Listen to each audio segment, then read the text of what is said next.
at that time, you will fail because where is the increase of the price and where is the loss being faced? So if intent can be brought into picture in terms of the allegation part of it, it can definitely help in terms of CCI and the investigating wing to actually take up these existing cases and handle them. Thanks all of you for your patient expectation. I mean your silent hearing and listening to everything. I just want to open up the forum for any clarifications, any questions that you have. Anyone, first of all, disagree with the judgment? I mean, disagree not in the context of these are original judgments. Like you didn't like the justification on the part of CCI or Competition Appellate Tribunal. Any observations, either of the two cases? I'm not going into the technical part of it, where the data being given. Everybody is going to, agree to the fact that if I were the person, let's say if JIS University would have been in Gurgaon, and I as a person never had any relative, any friend, anyone in Gurgaon, and had to, go into a rented, accommodation, and thereafter, entered into a agreement with DLF, and DLF would have said from 19 to 29 floors, I'm just making the apartment, wait for another 6 years, they would definitely have filed a suit. I don't think there is anyone who is going to disagree to that. As far as DLS, treatment relating to the buyers, it was very one-sided. Buyers at the receiving end, they had nothing else to do but comply with them. And if CCI could not have fined them to such a big extent, it would not have been a very big, deterrent factor for other so-called builders. Now, other builders also know if we enter into these types of agreements, we'll basically fall flat. If investigation has been taken up by CCI, we basically have to give very huge amount of fines. But many will come and say that, these big tycoons who already have that amount of money, is civil sanctions enough for them? I still don't have any answer to that because according to our existing law, there is no other, so-called punishment that is there. Like we don't have criminal sanctions in respect of competition law.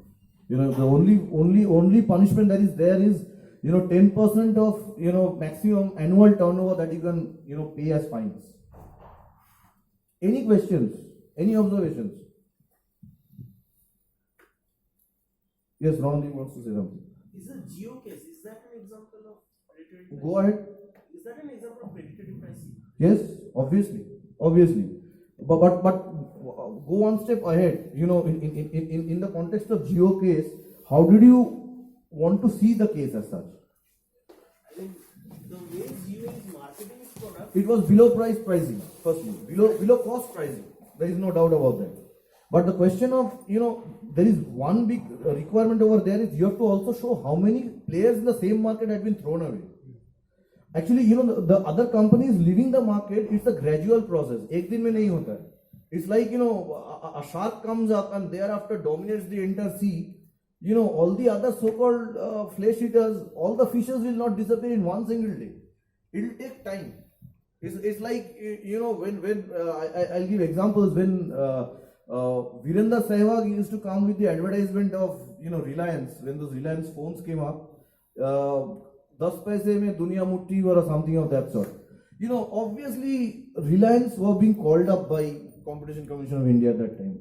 Not only CCI, they were being called up by TRAI also to give explanation. Why are you speaking in terms of 10 paise mein duniya mutti var? And the fact that, unit calling price was being reduced to minimum. But they understood that Reliance was basically giving that amount of scheme, just to attract a number of consumers, and they were waiting another 6 months down the line. They would wanted to increase that existing, pricing, and thereafter they wanted all, Hutch and Vodafone and all of them to disappear. But what they did was, when Reliance went off with those 10 paise mein duniya mutti var, this other company, I think Hutch itself came up with some monsoon hangama and other ones. I mean, they were giving 50 paisa, the other was started giving some 55 paisa. So they said that, if you are turning the roost in one track, we'll follow your track itself.